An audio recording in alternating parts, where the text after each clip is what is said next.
Did you know that there is a direct link between depression and poor sleep? Today, on our mini episode, we're going to find out 6 small steps to better sleep with Joseph Dzierzewski, who is the Vice President of Research and Scientific Affairs at the National Sleep Foundation. Join us for this mini episode and some really good information. Thanks so much. Welcome to the Teaching Your Toddler podcast. This year marks the 25th anniversary of the National Sleep Foundation's Sleep Awareness Week, in which we release our Sleep in America poll results. This year, our poll focused on the important link between sleep health and mental health, the results of which were quite striking. We found that over 90% of adults who have good sleep health are also free of significant depressive symptoms.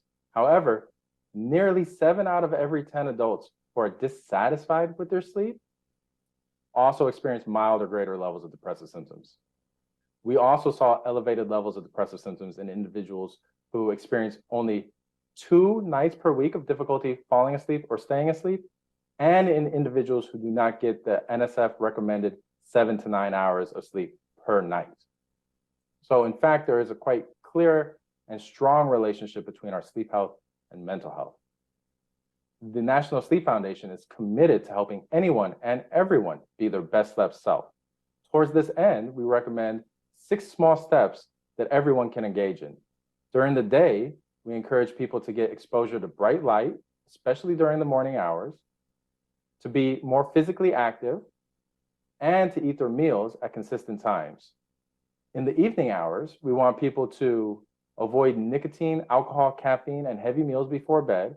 We want everyone to enjoy a nice, relaxing wind down routine that involves putting their electronics away, and to allow that important 7 to 9 hours per night of sleep. And finally, we want people to sleep in sleep-friendly environments.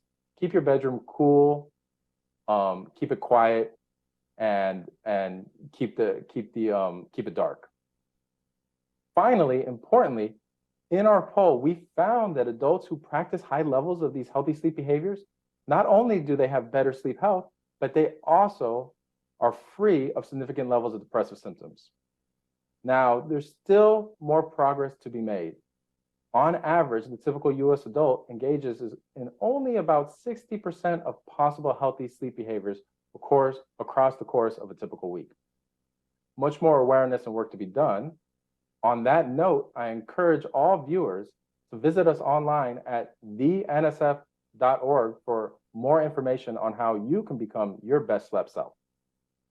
This has been the Teaching Your Toddler podcast with Mary Jo Tinlin. Thank you so much for joining us today. I hope you'll find us on our website at teachingyourtoddler.com, as well as on Facebook at Teaching Your Toddler, on Instagram, and on Twitter at Teaching Toddler. So join us again, and I hope you have a wonderful week. Thank you so much.